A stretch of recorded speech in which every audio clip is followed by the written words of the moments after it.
Alors, bienvenue à cette journée de formation du lycée de la Croix. On va continuer un petit peu le même format que les autres journées de formation qu'on a eues depuis 2 ans. D'abord, conférence spirituelle. Et ensuite, on fait un petit peu de philosophie. Et ensuite, on va regarder l'encyclique de Léon XIII, Libertas. Et à la fin donc dans l'après-midi, ensuite, vous allez discuter des activités du mouvement, l'activité à venir. Pour la conférence spirituelle, je voudrais parler de Luther, Martin Luther. C'est un thème dont on parle beaucoup depuis l'année passée, puisqu'il y en a qui célèbrent les 500 ans de la révolte de Luther. Et je voudrais regarder un petit peu, vous aider à comprendre Luther, comprendre que il y a un peu de Luther en chacun de nous. Il y a des semences, si vous voulez. Je vais essayer de vous le prouver. Il ne suffit pas de condamner Luther. Il faut essayer de le comprendre, parce que vous allez voir, sur beaucoup de points, je dirais, et on le voit aujourd'hui, même parmi les milieux tradis, il y a des éléments qui se rapprochent beaucoup de Luther. On peut condamner les erreurs, les hérésies de Luther, sa révolte, sa rébellion. Mais si on comprend les causes, il faut avoir l'honnêteté de dire que c'est quelque chose qui est tentant pour tout le monde. Vraiment pour tout le monde. Alors, tout d'abord, un petit survol. Luther était un moine allemand, très agité, très passionné, très inquiet, qui avait des problèmes à contrôler ses passions. Et passion de colère, passion de même gourmandise, d'ivrognerie, etc. Même quand il est rentré au couvent des Augustiniens, en 1510, il pensait que le fait de mettre un habit religieux, le fait d'avoir une règle dans un monastère, d'avoir des heures de prière, de faire des pénitences, il pensait que les tentations allaient arrêter, que ses passions allaient s'effriter, puis qu'il n'y aurait plus de tentation. Ça, c'est quelque chose qu'on retrouve, je dirais, assez souvent. Les jeunes qui veulent rentrer soit au séminaire, soit au monastère, qui pensent que le fait d'être à l'intérieur de 4 murs de religieux, c'est que le diable ne vient pas. Le diable, il traverse les murs. C'est très bien. C'est sûr que le fait d'être dans un cadre religieux, le fait d'avoir une règle, d'avoir des temps de prière, puis faire des temps de pénitence, c'est sûr que ça diminue beaucoup les passions. Ça, c'est certain. Souvent, au début, le diable va se battre pour essayer de nous abattre, de nous décourager, en pensant qu'on n'y arrivera jamais. Et là, il faut arriver à passer cette première vague, disons, d'épreuves pour retrouver une certaine paix. Alors, mais comprenez bien, à la cause, à la racine de tout ce que Luther va dire, et on va faire un petit survol, que ce soit la sola fide, la sola scriptura, la sola gratia. Au début, il y a le fait que Luther est agité, il est inquiet, il lutte contre des passions, et il pense qu'en faisant ce devoir religieux, bang, ça va disparaître. Alors, Ça, c'est le background, c'est un petit peu ce qui est derrière l'homme. Et lui-même dit qu'il était parmi les moines, c'était un des plus zélés. S'il y a un moine qui a observé les règles, qui a fait pénitence, il dit c'était bien moi qui est mis en œuvre tout ce qu'on est supposé faire dans un monastère. Or, les passions continuent pendant quelques années, il lutte, des épreuves, etc. Je me rappelle, j'ouvre une parenthèse, je me rappelle avoir discuté avec un moine, un carme en Asie, et qui expliquait justement que Luther, comme nous tous, vous aurez ça dans le mariage, vous aurez des crises, il y aura des périodes difficiles, tout le monde en a. Il n'y a pas d'exception. On aura des crises et le bon Dieu permet des crises pour qu'on mette en pratique les principes de vie spirituelle et qu'on se purifie, on s'humilie et qu'on avance. On peut pas, je dirais, il n'y a pas de purification sans les épreuves. Et ce moine, ce carme me disait, qui connaissait très bien Saint Jean de la Croix, puis Sainte Thérèse d'Avila, à fond, il disait, mais Luther était appelé à la sainteté, comme nous autres. Et Luther aurait pu y arriver. Mais quand il est passé par la crise, il a eu des mauvais principes, des mauvais conseillers, et il est tombé. Et il a fait cette révolte. Mais Luther, faut pas, je dirais, lui envoyer la pierre d'une façon trop orgueilleuse, disant le sens où la crise à travers laquelle il est passé peut nous arriver aussi. Des crises pour des hommes, ça va être des crises, ça va être des crises d'impureté, ça va être des crises de disputes avec votre époux, ça va être des crises au travail, ça va être des crises, je ne sais pas, des tentations violentes qui tout à coup qui vous saisissent. Il vous dit, j'arrive pas à m'en sortir. Et il va y avoir toutes sortes d'idées qui vont nous traverser l'esprit. Pour un prêtre aussi, pour n'importe qui, il va y avoir des crises. Et ça, il faut bien comprendre ça. Parce que, d'un côté, Luther, il est passé par là. En même temps, il lisait des auteurs condamnés, Jean Hus, par exemple, des révolutionnaires, des hérétiques du siècle avant, qui avaient des idées fausses sur le péché originel, sur la grâce. En même temps, Luther, donc vous avez ces passions à l'intérieur.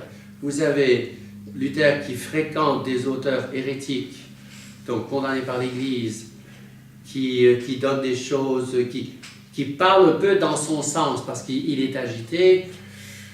Et en même temps, il va lire Saint Paul aux Romains. Alors, il faut bien comprendre, Saint Paul, quand il parle des Juifs, Saint Paul va opposer la foi et les œuvres, mais les œuvres de la loi, les œuvres de la loi de Moïse.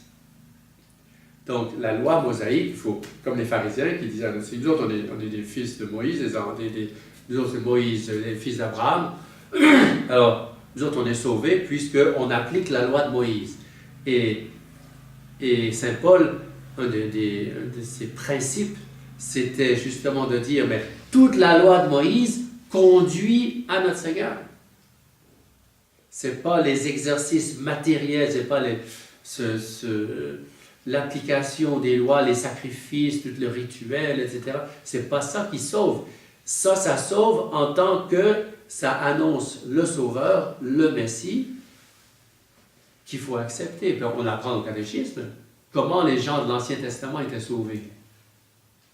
Ils n'étaient pas sauvés seulement en pratiquant la loi mosaïque, par des Juifs, mais ils étaient sauvés en tant que croyants au Sauveur qui allait venir. C'est la foi au Sauveur à venir. Nous autres, on est sauvés en croyant au Sauveur qui est venu. C'est notre Seigneur qui est le milieu de l'histoire. Ceux qui étaient avant, ils l'attendent. Puis nous autres, on est après, eh bien, on croit à lui qui est venu.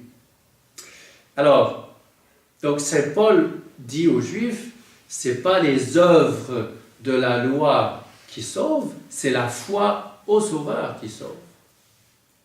D'accord? Ça, il faut bien comprendre. Il avait à se débattre là-dessus. Eux autres disaient, non, non, non, c'est la loi de Moïse, la loi de Moïse, la loi de Moïse. Mais la loi de Moïse, c'est un moyen pour quelque chose. Ce n'est pas une fin en soi. Donc, Luther lit l'Épître aux Romains, je crois qu'il a même fait des cours, des commentaires de l'Épître aux Romains, où Saint Paul, justement, dit, ce n'est pas les œuvres, mais c'est la foi au Sauveur. Ce n'est pas les œuvres de la loi de l'Ancien Testament, mais c'est la foi au Sauveur. Alors, donc vous avez ces trois éléments, les passions intérieures, vous avez les auteurs, des hérétiques qui ont des idées fausses surtout sur le péché originel, puis vous avez Saint Paul, la lecture de Saint Paul qui rentre là-dedans. Alors, et Luther est arrivé à croire, justement, de ces idées fausses sur le péché originel, que le péché originel, non seulement, et ça c'est l'enseignement de l'Église catholique, nous a blessés, a rendu le bien difficile. Voilà l'enseignement de l'Église. On est capable de faire le bien, mais c'est plus dur. On est capable de pratiquer la vertu, mais on va avoir plus de peine. Mais on est capable de le faire avec la grâce de Dieu. Alors que Luther en est arrivé à conclure, non, le péché originel a détruit la possibilité même de faire le bien. Donc, a vicié la nature, non seulement a blessé, mais a tué la nature. Souvent, on va utiliser l'évangile du bon samaritain. Appelé le bon samaritain, donc ce monsieur qui va de Jérusalem à Jéricho, c'est une côte qui descend. Il tombe entre les mains des voleurs, qui le dépouillent de tous ses biens, qui le blessent, et il le laisse à moitié mort sur le bord du chemin. Alors, les commentateurs de ce passage disent, voilà, mais ça justement c'est l'homme, c'est Adam, si vous voulez, dans le plan de Dieu, mais qui était créé avec la grâce, avec les dons préternaturels, donc la science, l'immortalité, l'impassibilité, il ne devait pas souffrir, puis l'intégrité, il ne devait pas avoir de passion. Eh bien, qui a été blessé par le péché originel, et donc Adam a perdu la grâce, et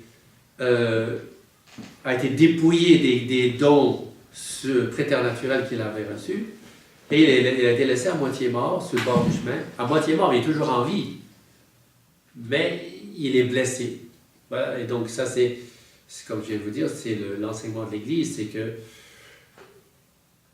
c'est les blessures. Saint Thomas d'Aquin parle souvent des blessures causées par le péché originel, l'ignorance, la malice, la faiblesse et puis la concupiscence, les quatre blessures. Mais on n'est pas mort, on peut faire le bien. Alors Luther en arrive à croire que le péché originel nous a rendus incapables de faire le bien. Incapables de faire le bien parce que moi j'essaye, je pratique la règle dans le monastère, je prie des heures, je fais pénitence, je me flagelle, je donne la discipline, etc. Et j'ai encore des passions. J'ai encore des passions d'impureté, de gourmandise, etc. Je suis encore troublé. Donc il en est arrivé à dire, donc on est tellement blessé qu'on ne peut pas résister aux tentations. Qu'on ne peut pas lutter contre, de toute façon, ça ne sert à rien. Et c'est là le glissement, il dit, il suffit de croire à notre Seigneur. Il suffit de... ce n'est pas les œuvres, rappelez-vous Saint Paul qui parlait aux Juifs, ce n'est pas les œuvres qui nous sauvent, c'est seulement la foi en Jésus-Christ, donc la sola fide. Mais ça, Saint Paul, c'est là qu'il a fait Luther, je veux dire, le glissement. Saint Paul parle des œuvres de la loi juive, de la loi mosaïque, alors que Luther, lui, parle des bonnes œuvres, en général. Et donc, il dit, ça ne sert à rien c'est impossible même d'être pur. C'est impossible d'être chaste, d'être sobre. C'est impossible parce qu'on est blessé, on est plus que blessé, on n'est pas capable de résister. Je résume bien sûr un peu son cheminement, mais c'est... donc, il suffit de croire pour être sauvé, et ce ne sont pas les bonnes œuvres qui vont nous sauver. Alors que, quand on lit l'Évangile, eh bien, rappelez-vous, quand le Seigneur parle du jugement général, quand on va tous ressusciter et puis apparaître devant le juge, et puis il va appeler les justes d'abord dans son royaume, il dit, venez vous autres les bénis de mon Père, j'avais faim, vous m'avez nourri, j'avais soif, vous m'avez donné à boire, j'étais tout nu, vous m'avez vêtu, j'étais sans abri, vous m'avez donné un toit, vous étiez en prison, vous m'avez visité, j'étais malade, vous êtes occupé de moi. Notre Seigneur fait une liste des œuvres de miséricorde, et ceux qui ont fait ces œuvres vont au ciel. Et les autres, il se tourne vers les autres, il dit, vous n'avez pas fait ça, allez en enfer. Donc, notre Seigneur, il ne juge pas, il dit, c'est pas ceux qui font un autre endroit, il va dire, c'est pas ceux qui disent Seigneur, Seigneur qui vont entrer au royaume des cieux, c'est ceux qui font la volonté de mon Père. Donc, il faut qu'on fasse quelque chose. Il y a la parabole, rappelez-vous la parabole des talents. La parabole des talents, il donne 5 talents à un serviteur, 2 talents à un autre serviteur, puis 1 talent au troisième. Et il revient quelques temps après. Celui qui en avait 5, il en a gagné 5 autres. Celui qui en avait 2, il en a gagné 2 autres. Puis là, celui qui en avait 1, il sort un petit mouchoir, il dit, voilà, maître, voilà ton talent, je l'avais enterré parce que, voilà, je ne voulais pas le perdre. Et puis, voilà, je te le redonne. Puis le maître, il dit, oui, mais je t'avais dit de le faire fructifier. Et regarde, les autres, ils l'ont fait fructifier. Et puis, le maître était tellement fâché que celui qui avait quand même gardé son talent sans le faire fructifier, donc sans produire des fruits, sans faire des œuvres, sans avoir gagné d'autres âmes, il a été jeté en enfer. Ça, c'est essentiel de comprendre. C'est que notre Seigneur s'attend à ce qu'on fasse quelque chose. Et il y a des péchés d'omission, des péchés graves, si on ne fait pas ce qu'on est censé faire. Donc, Luther en arrive avec ces mélanges, et puis en plus, c'est ces auteurs mauvais qu'il lisait, on arrive à son premier dogme, sa première hérésie plutôt, c'est la sola fide, la foi sans les œuvres. Et c'est cette fameuse phrase qu'il a dite, qu'on trouve dans ses écrits, n'est-ce pas? Pecca fortiter, c'est de crede fortius. Il dit ça à Mélenchon, de ses disciples. Il dit, de toute façon, on ne peut pas résister aux tentations. Vas-y, pêche tant que tu veux, mais crois encore plus fortement. Il faut avoir plus de foi, mais vas-y, on ne peut pas résister. Et lui-même disait, par exemple, dans ce contexte, là on va commencer à avoir des conséquences, mais il faut que je veux que vous compreniez ça, justement. Ça commençait en lui. Il a essayé de comprendre ce qui se passait en lui, et il y a eu des erreurs, il a commencé à glisser, il a mélangé des choses, il a mal compris des choses. Lui qui était prêtre, à ce moment-là, il était prêtre, on est en 1517, là, il était prêtre. Le prêtre, il est dans la chasteté, il est célibataire, il doit être vierge normalement. Eh bien, il dit, ben ça c'est des inventions d'église, c'est pas possible d'être pur. C'est pas possible, le vœu de chasteté, c'est une invention d'église. C'est pas possible de résister. Et il a fait sortir des sœurs de couvent. Et il a marié une religieuse, il a marié entre guillemets, il s'est bien vivre avec une ancienne religieuse. Donc la chasteté, le vœu de chasteté, en plus c'était religieux, il y avait des vœux. Et tous ces vœux de religion, c'est des inventions du diable, et ça ne vient pas de Dieu, parce que c'est impossible de garder la vertu. Donc, on revient toujours à la foi, la sola fide. Et Alors, première application à nous autres, si je peux me permettre. Première application à nous autres. Et là, on le voit en confession, on le voit en parlant avec les gens, en direction spirituelle. Parfois, on entend les gens dire, et ça peut s'appliquer à n'importe qui, c'est plus fort que moi. J'ai l'habitude de sacrer, mettons. J'ai un problème avec l'alcool, j'ai un problème avec les jeux vidéo. J'arrive pas à m'en défaire, je suis pas capable, c'est plus fort que moi. Une minute. Ça, si c'est mal compris, c'est exactement ce que Luther disait. Je ne suis pas capable de résister, donc on va y aller. Et ça, c'est faux. Quand on dit c'est plus fort que moi, non, il n'y a rien qui est plus fort que le bon Dieu. Si je ne suis pas capable de résister à l'addiction des jeux vidéo ou des films porno, tout ce que vous voulez, c'est quand même un péché. Et si c'est un péché, c'est volontaire. Parce que si ce n'était pas volontaire, c'est pas un péché.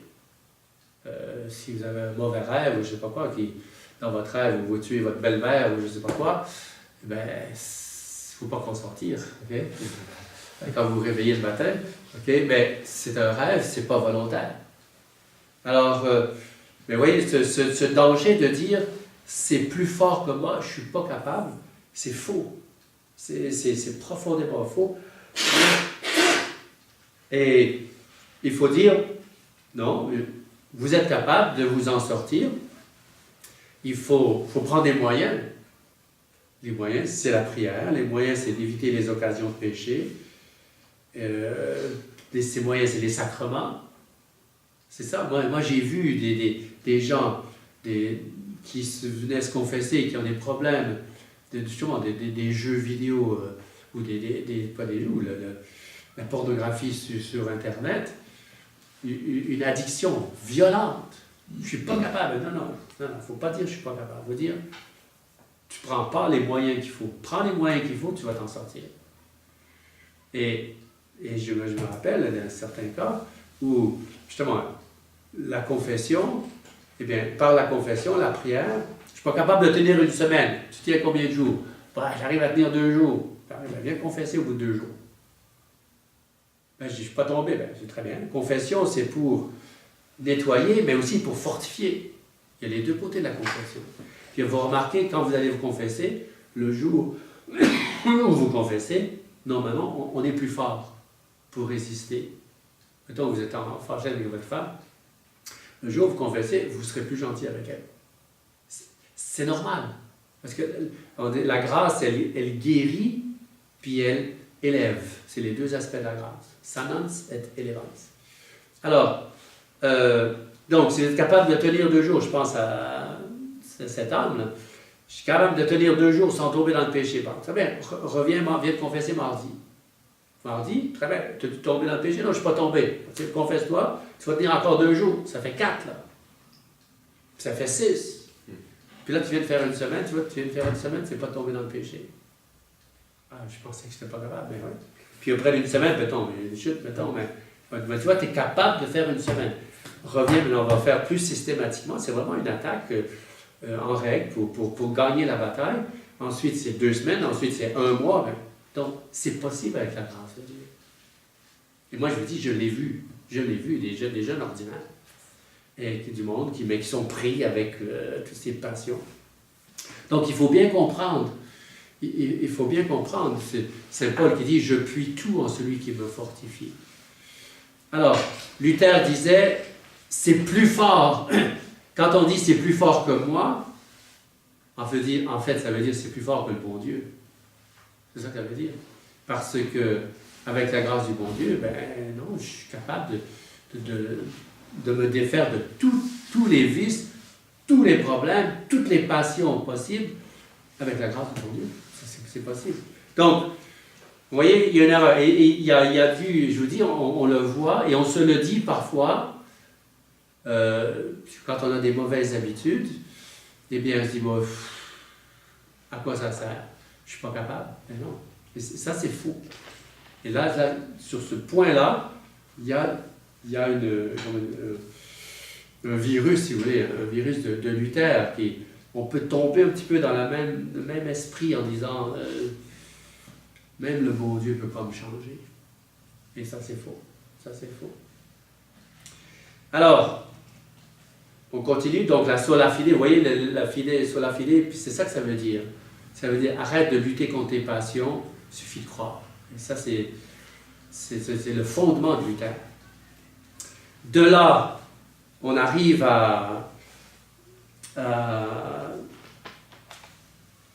donc à la négation des œuvres, des bonnes œuvres. Et il en arrive, comme je vous ai dit, à la destruction du sacerdoce, des obligations du sacerdoce.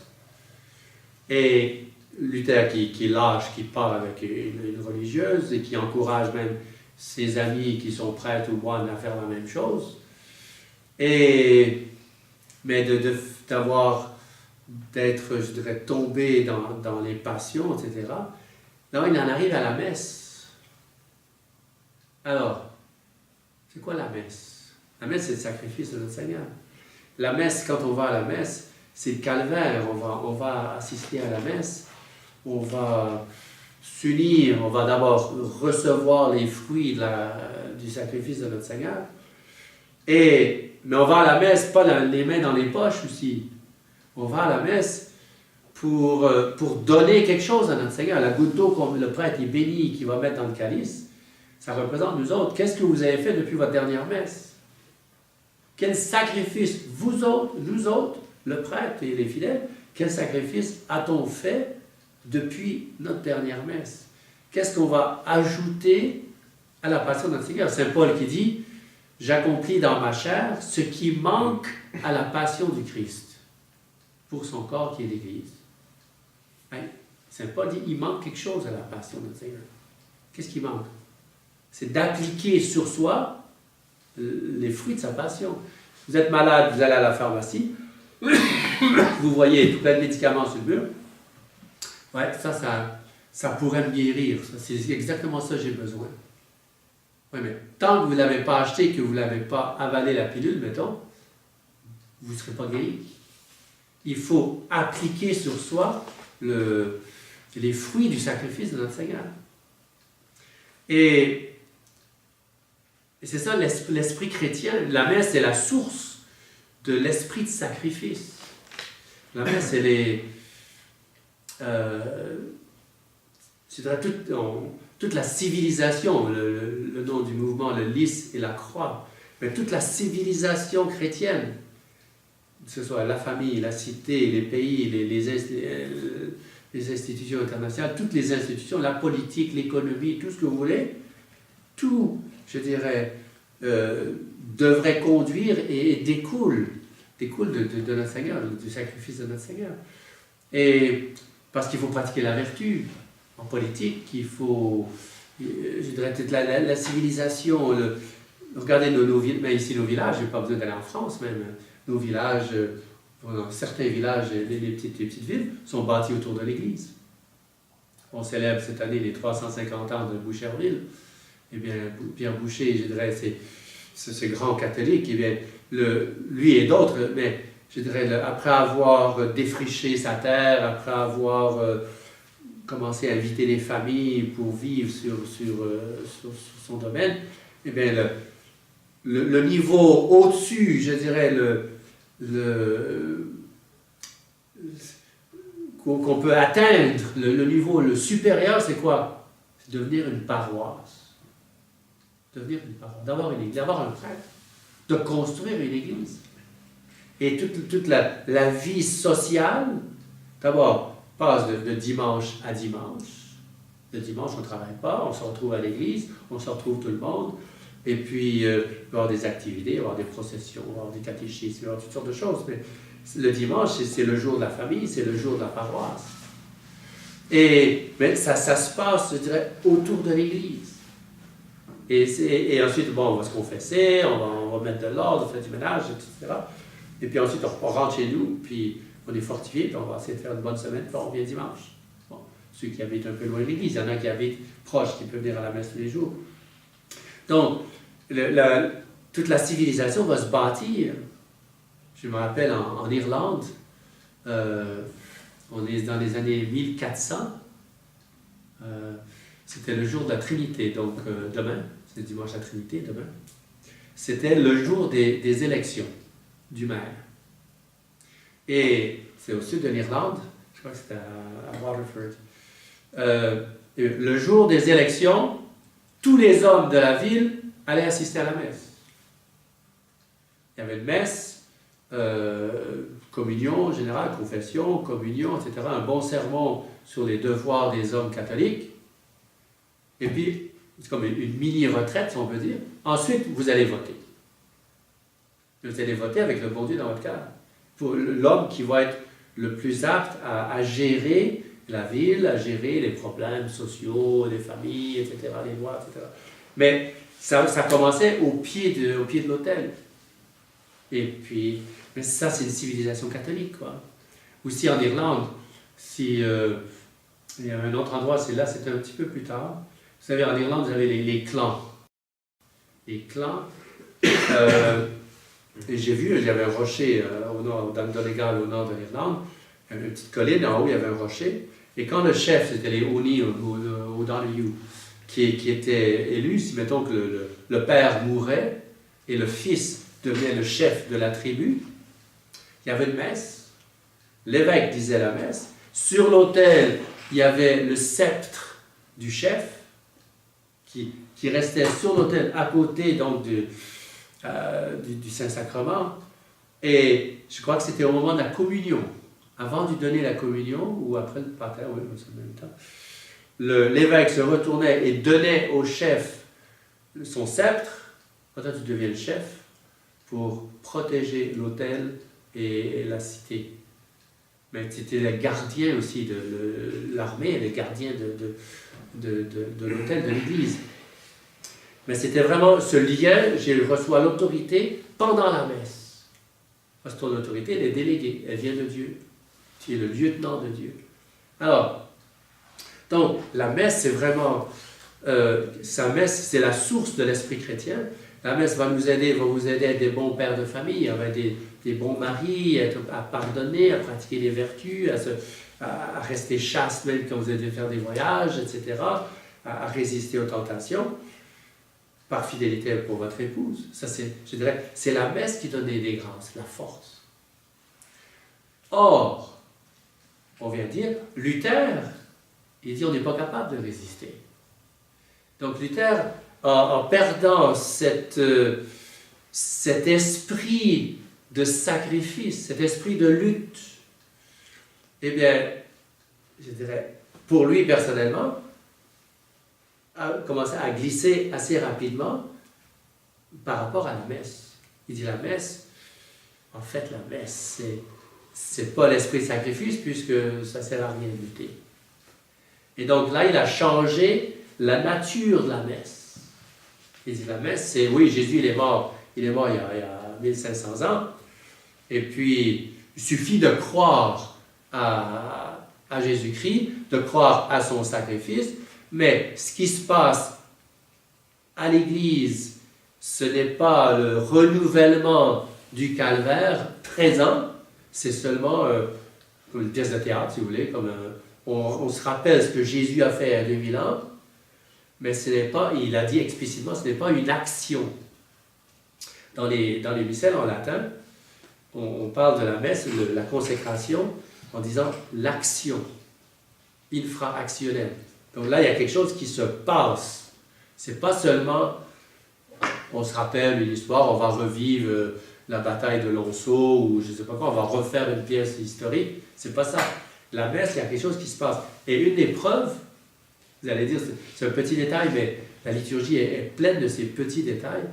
Dans la nouvelle messe, d'abord, dans la messe traditionnelle, demain, quand vous allez dire à la messe, regardez bien la consécration, là, c'est votre missel d'autel, on en a parlé ici, mais tu as un livre bleu, tu peux regarder la consécration. Alors, le prêtre dit les paroles, donc la veille de sa passion, il prie dans ses mains saintes et vénérables le pain, et et levant les yeux au ciel, ok, il bénit, le rompit et le donna à ses disciples en disant, dit-il, là c'est un point. L'orthographe est importante. C'est un point, c'est ça? Hein? En disant 2 points, prenez-en. Bon. Prenez et mangez-en tous, point. Prenez et mangez-en tous, point. Il est là, ok, c'est le point, il vient, prenez et mangez-en tous, point. Et c'est pas 2 points. Les 2 points, c'est que, bon, il va dire quelque chose. C'est vrai qu'on va dire quelque chose, mais ici, pourquoi c'est un point? Parce que là, c'est plus historique du passé. C'est quelque chose qui va se passer maintenant. C'est un ordre. Ceci est mon corps. Donc le prêtre fait quelque chose et là, il consacre, donc il fait venir notre Seigneur sur l'autel ici. Il ne fait pas seulement rappeler ce que notre Seigneur a fait à la dernière scène. Donc il y a une action, il y a quelque chose qui se passe. Et dans la nouvelle messe, ils ont changé même la typographie des paroles de la consécration. Et bien sûr, ils ont les 2 points. Parce qu'ils insistent beaucoup sur le côté historique de la consécration et non pas sur le côté présent de la consécration. Alors Luther, il a fait la même chose. La messe, c'est se rappeler ce que notre Seigneur a dit, mais il n'y a rien qui se passe pendant que quand le prêtre dit « Ceci est mon corps, ceci est mon sang ». Et donc la messe n'est pas offerte en sacrifice pour les péchés. Là, vous allez voir, il y a tout qui va s'enchaîner. Là. Une fois qu'on change la nature de la messe, et pourquoi, je rappelle, pourquoi il a changé la nature de la messe? Parce que la messe est sacrifice, et bien, on ne peut pas faire des sacrifices. Il suffit de croire, la foi. Ça suffit d'avoir la foi. Donc, il en est arrivé à toucher la nature de la messe. Et en conséquence, si la messe est seulement un repas, un mémorial, une Eucharistie, la scène, la dernière scène, eh bien, il va avoir les conséquences. La doctrine catholique, la messe est un sacrifice, c'est le même sacrifice que le sacrifice du calvaire, donc il va y avoir la même victime, donc la présence réelle, donc il va y avoir le même prêtre qu'au calvaire. Si c'est le même sacrifice, il y a la même... On offre un sacrifice, on offre une victime. C'est notre Seigneur. C'est qui le prêtre? C'est notre Seigneur. Et pourquoi notre Seigneur meurt sur la croix? Eh bien, c'est pour adorer son Père, remercier, demander, puis demander pardon. Les 4 buts du sacrifice. C'est ça la doctrine catholique. Le même sacrifice que le sacrifice du calvaire.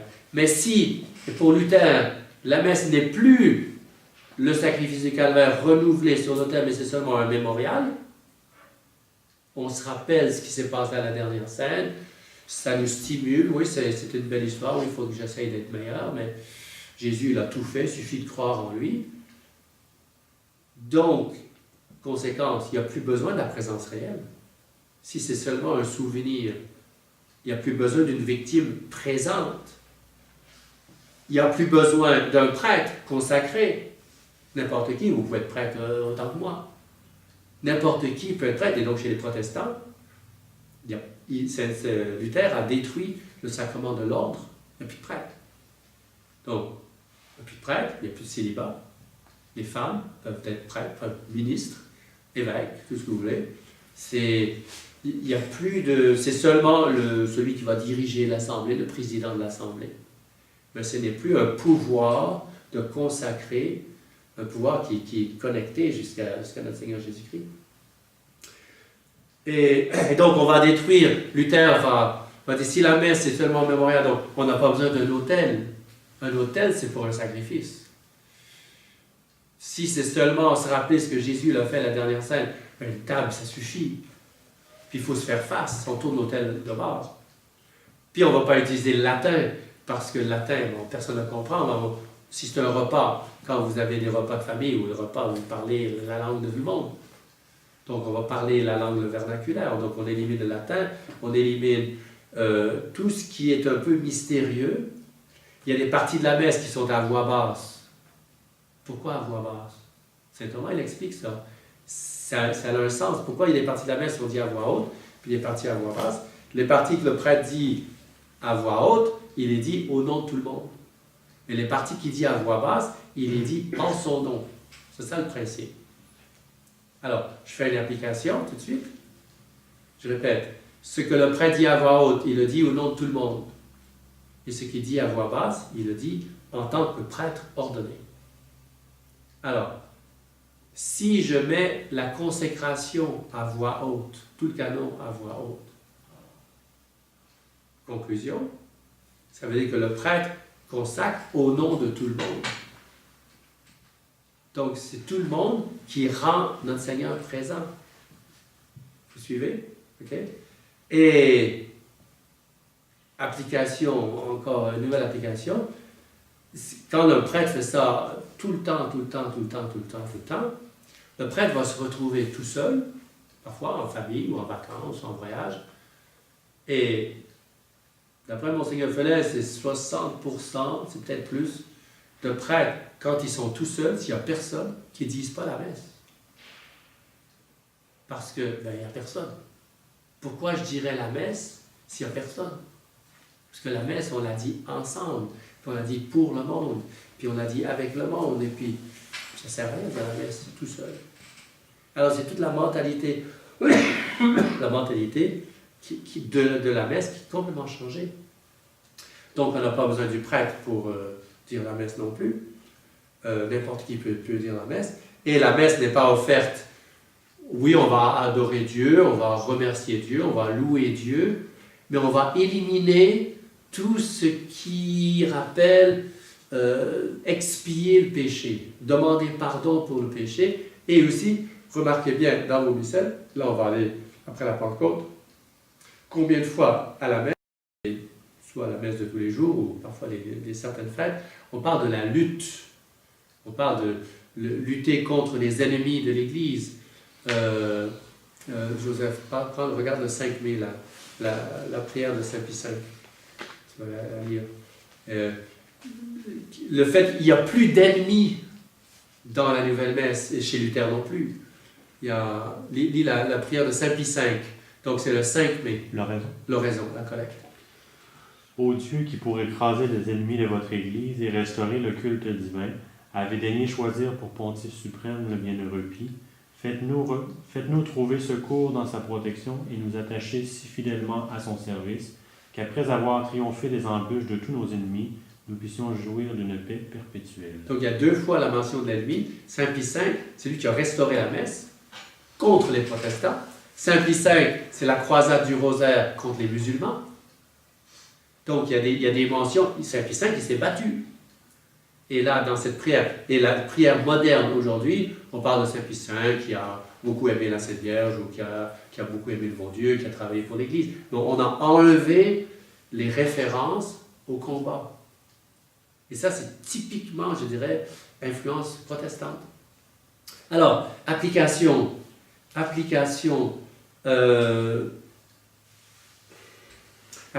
nous autres.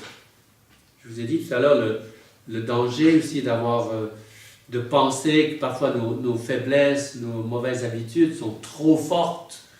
Je ne peux pas m'en défaire. C'est faux. C'est faux. Mais ici, j'oserais dire, c'est une tentation qu'on a des traditionnalistes. Et Luther ne l'a pas dit, mais je dirais, c'est une nouvelle formule, je dirais, c'est la sola missa. Luther, il n'a pas dit celle-là. Mais moi, je l'ai dit. Je l'ai dit pas parce que j'y crois, mais je l'ai dit parce que c'est le fait qu'on remarque. Et je résumerai comme ça, dans le contexte de Luther, justement. Le fait que, moi, je suis traditionnaliste. Je vais en messe traditionnelle. Donc, je suis sauvé.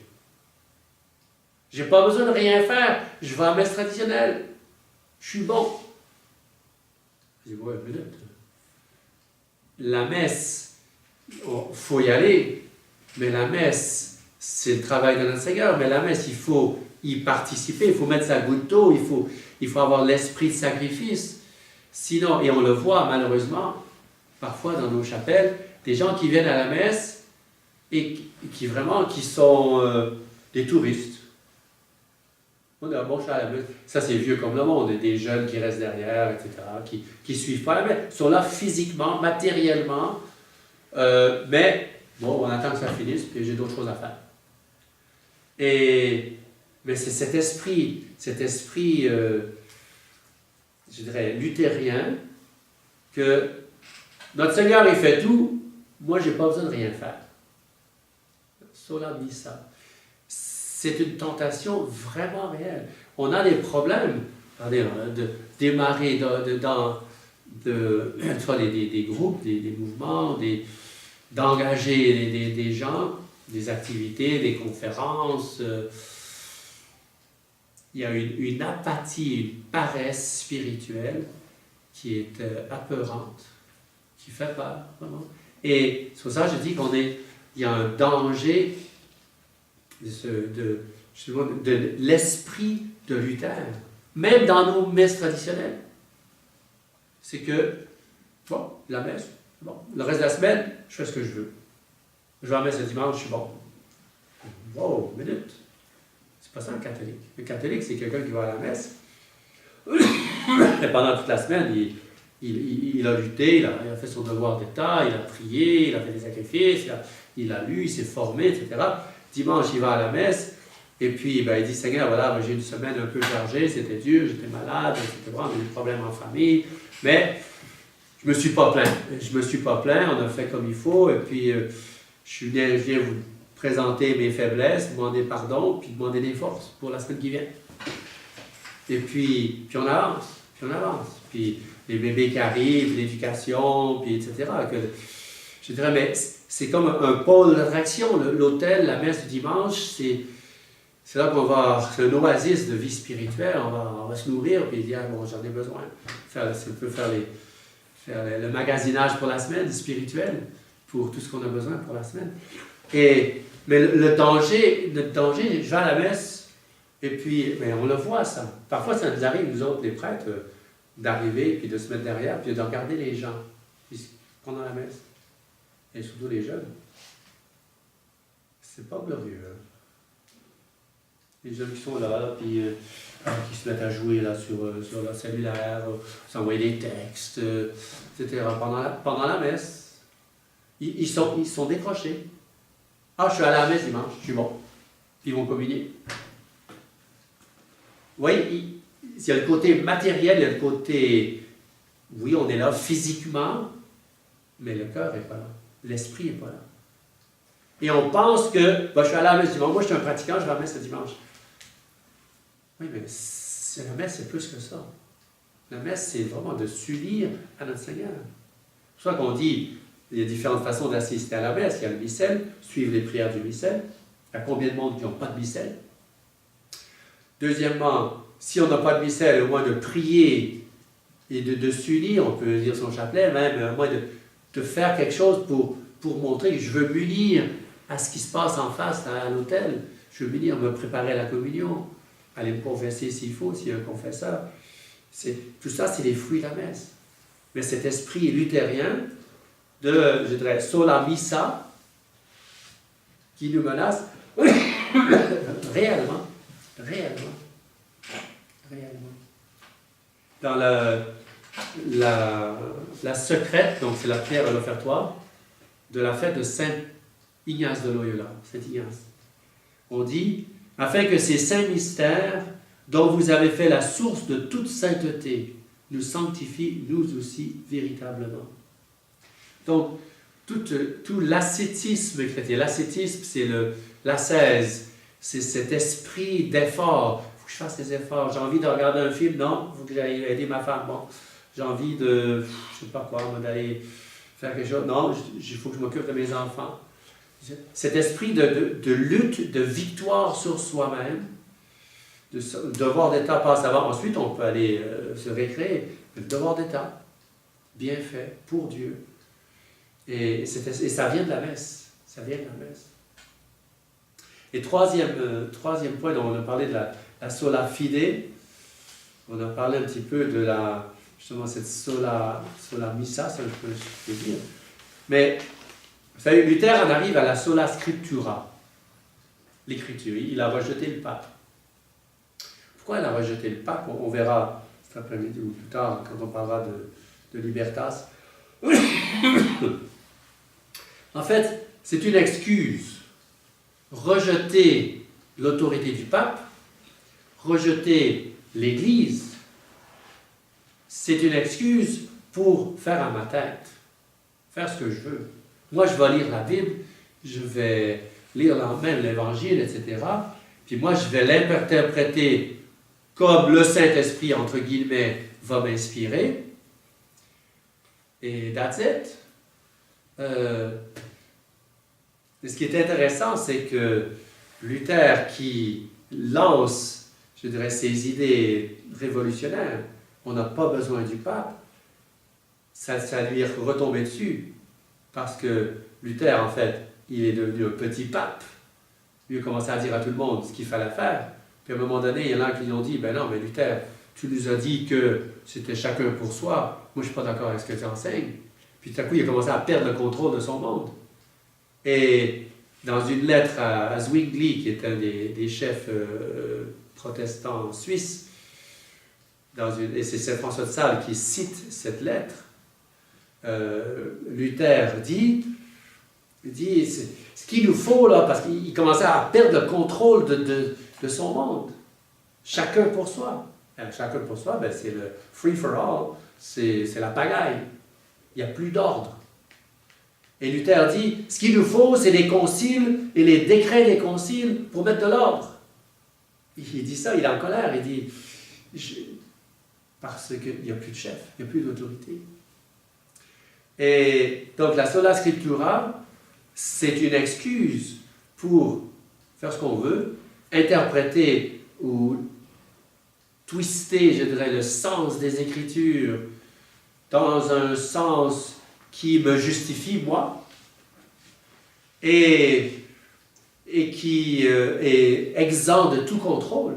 Parce que dans l'Église catholique, quand on lit la Sainte Écriture, d'abord, il faut interpréter l'Écriture selon ce que l'Église nous enseigne, selon les pères de l'Église. Ça veut dire quoi? Tel passage, quand vous lisez un passage dans la Bible, dans votre missel, puis vous dites, mais ça veut dire quoi? Pas de problème, vous demandez au prêtre, demandez à la Bible, c'est la Bible, ça veut dire quoi?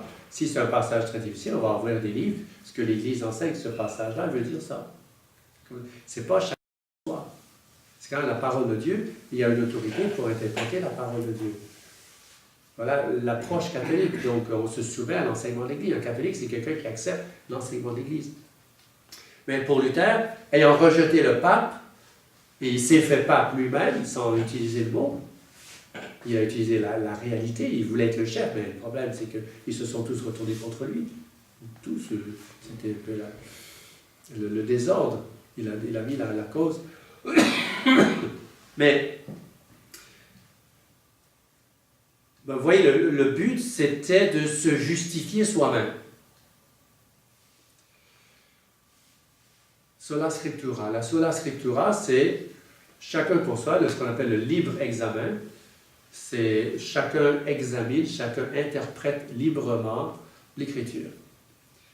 Le danger, d'après vous, c'est quoi notre danger ici? Quel est qui se rattache un petit peu à cette tournure d'esprit de Luther qu'on a aujourd'hui, notre problème aujourd'hui? Je dirais solum internet. L'Internet, qui est devenu la plateforme où il n'y a plus d'autorité. C'est chacun pour soi, on fait ce qu'on veut, on dit ce qu'on veut, on interprète les choses comme on veut, on a chacun son blog, chacun son truc, et puis mais la notion de censure, la notion de contrôle n'existe plus avec l'Internet. Et vous autres, jeunes pères de famille, ça va être un problème, vous aurez à faire face assez vite, quand vos enfants sont 4, 5, 6, 7 ans, et avec les cellulaires, avec l'Internet, avec la difficulté, ça on pourrait peut-être un jour faire une conférence là-dessus, puis essayer d'examiner un petit peu, là, parce que là c'est le moment d'y penser, c'est le moment de préparer la stratégie. Vous allez faire quoi? Vous allez donner des cellulaires à tous vos enfants, avec accès à l'Internet, ils vont pouvoir regarder ce qu'ils veulent parce que tous leurs copains, ils ont la même chose. Là, ça va plus. Là, vous cédez le contrôle de la formation de vos enfants à Big Brother. Là, c'est le monde qui va former ou déformer vos enfants. Et c'est un problème universel. On parle avec des parents tout le temps. Vous savez, je ne sais plus quoi faire. Je ne sais plus quoi faire. Mon enfant, il est là. Je suis plus capable. Et puis, si quand ils ont 12, 13, 14 ans, vous commencez, et là, vous apercevez que là, wow, la façon dont ils parlent, la façon dont ils s'habillent, la façon de leurs amis, etc. Là, je suis allé trop loin. Allez hop, et là, c'est la crise. Là, il va y avoir une révolution. Là, et, t'as dit, je veux pas la messe, je veux pas la messe. Voilà, ça va être. Mais c'est pervers. L'Internet, c'est un outil. Et il faudrait, je dirais que l'Internet, c'est un peu comme les voitures. Il faudrait un permis de conduire. Il faudrait un cours, savoir comment utiliser l'Internet, les dangers, et puis montrer qu'on est suffisamment mature pour utiliser cette machine-là. Parce que si on n'est pas mature, vous savez tous, on le sait tous, c'est magnétique, ça attire, on n'est pas capable de dire non, clique ici, clique, va voir ça, on n'est pas capable de dire non. Alors, Solum Internet, c'est vraiment un problème, et c'est un problème, comme je vous ai dit, on a cet esprit luthérien d'une certaine façon, aux différents niveaux, un problème dans la tradition, avec tous ces blogs, avec la résistance, avec tout ce que vous voulez, chacun dit ce qu'il veut. Et le mal que l'Internet fait à la cause de l'Église, à cause de la défense de la foi, au nom de la foi, on va dire n'importe quoi. Chacun devient pape. Chacun fait ce qu'il veut. Et ça, il y a du Luther là-dedans. Il y a cette révolte. Et ça, il faut... C'est pour ça que on va parler cet après-midi de libertas, du concept de liberté, tel que l'Église l'enseignait. Et il faut faire attention parce que nos tradis les plus férus, les plus solides entre guillemets, les plus convaincus, les plus acharnés, ils ont le même problème. De libéralisme, quand on commence à parler de ces choses-là, c'est bien libéralisme, c'est cet esprit d'indépendance, cet esprit de refus de contrôle absolu. Et sola scriptura, c'est le solum internet. C'est moi, je fais ce que je veux. Il n'y a personne qui va dire tu n'as pas le droit d'avoir un filtre sur ton internet ou tu n'as pas le droit d'être censuré. Non, moi je sais, je suis mûr, je suis un homme, voilà, je peux écrire ce que je veux. Non, ça ne marche pas de même. C'est pas catholique, ça. C'est pas catholique. Catholique, il veut toujours dire, bon, et on va en parler tout à l'heure, mais je veux être dans les limites permises par l'Église, qui représente mon Dieu. Et sans ces limites, je veux être contrôlé, je veux me soumettre, je veux qu'on me dise, oui, ça, tu n'as pas le droit, ou ça, tu as le droit, vas-y, il y a des garde-fous. Vous voyez un petit peu cet esprit de Luther. C'est profond, hein? C'est profond. Je résume la question de la foi sans les œuvres. Moi, je suis traditionnaliste. Je n'ai pas besoin de pratiquer la vertu. Je peux aller voir tous les films, aller faire ce que je veux sur Internet. Je vais à la messe le dimanche, sola missa. Et puis, quand je fais mes blogs, là, je fais ce que je veux. Voilà. Et, parce que vous allez voir le problème. Quand vous aurez je répète ce que j'ai dit un instant, la question du contrôle de ce que vos enfants vont regarder. Ça va être un gros problème. La télévision, l'Internet. Vous allez voir, ça va tirer. Hein. Papa, peux-tu faire ça, papa? Puis quand vous n'êtes pas là, et les jeunes, ils sont rusés. Ils arrivent à passer derrière le dos des parents. Moi, je me rappelle d'une famille aux Philippines. L'ordinateur était tombé en panne. La madame fait venir son frère pour réparer l'ordinateur. Et puis,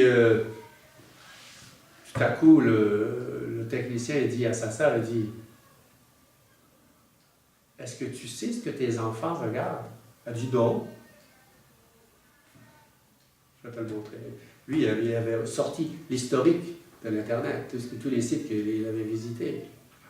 Alors, elle est tombée à la renverse. Les jeunes de 15 ans, qu'est-ce que ça va voir sur Internet? 15 ans, ça c'est il y a 15 ans de ça. Mais aujourd'hui, c'est pas à 15 ans, c'est à 10 ans, c'est à 8 ans qu'ils vont voir. Alors, ça va être un gros problème qu'il va falloir d'abord que vous soyez conscient et qu'il va falloir gérer correctement. Parce qu'il faut garder la confiance de vos enfants, il faut les former, il faut les apprendre à gérer leur liberté, à gérer leur formation. Mais ça va être dur, ça va être un combat, je vous l'annonce, hein, parce que c'est pas facile. On est en train de perdre la génération suivante. Hein. Nos jeunes, les jeunes de moins de 20 ans, là, qui quittent nos écoles, qui se retrouvent dans le monde, à l'université, tout seuls, des chutes morales, il y en a une grande quantité. Qui ne vont plus à la messe, qui ne prient plus, qui regardent tout, qui partent avec les filles, tout ça, puis ils vont tomber en amour avec quelqu'un qui n'est pas catholique. S'ils n'ont pas appris à se gérer, à avoir cet esprit de sacrifice, cet esprit catholique, je veux sauver mon âme à tout prix. Non, moi je fais ce que je veux. Je suis libre, je fais ce que je veux. Là, on est en plein dans cette révolte de Luther. Alors, je dirais, je vous recommande, Arnaud de Lassus a fait ce petit livret, La connaissance élémentaire du protestantisme, très très bien fait. On va en parler dans notre prochain carillon, d'ailleurs. En fait, c'est tellement complexe, parce qu'on va faire 2 éditions du carillon là-dessus. Conséquences morales du protestantisme, le tour d'esprit protestant, le Calvin, le protestantisme et la franc-maçonnerie, et le judaïsme, les conséquences économiques du protestantisme, c'est très très bien fait. La pénétration protestante, autres aspects de la pénétration protestante en milieu catholique, le modernisme, etc., les mouvements charismatiques, c'est très bien fait. Il faut, donc, je dirais, nous autres, quand on voit les gens qui vont célébrer Luther, il ne suffit pas de dire Luther c'est un hérétique, c'est un bandit, c'est un hérésiarque et tout ça. Il faut comprendre, puis voir dans quelle mesure, faire un examen de conscience, dans quelle mesure on n'est pas aussi affecté par cette tournure d'esprit luthérien. Donc demandons à la Sainte Vierge et le chapelet, justement. Vous savez qu'il y a le chapelet, c'est pas seulement contre le communisme. Le chapelet, c'est pas seulement contre l'islam, les pentes. La victoire de La Rochelle, c'est Louis XIII. C'était une victoire du chapelet contre le protestantisme.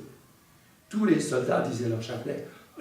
Et Notre-Dame des Victoires à Paris, ça a été construit suite à cette victoire du rosaire à La Rochelle sur les protestants. C'était une promesse que Louis XIII avait faite de construire une église à la Saint-Vierge. C'était Notre-Dame de la Victoire au début. Et ensuite, il y a eu tellement de victoires par le chapelet qu'ils ont changé ça, Notre-Dame de la Victoire. C'est l'origine de ce sanctuaire marial en France, qui est un des plus anciens, les plus grands sanctuaires de France. Notre-Dame des Victoires, en plein Paris. Alors, comprenons les enjeux, mais comprenons aussi, examinons-nous pour voir, et ayons l'humilité de dire, oui, là, j'ai besoin de me corriger là-dessus, j'ai besoin de faire des efforts. D'accord? Merci.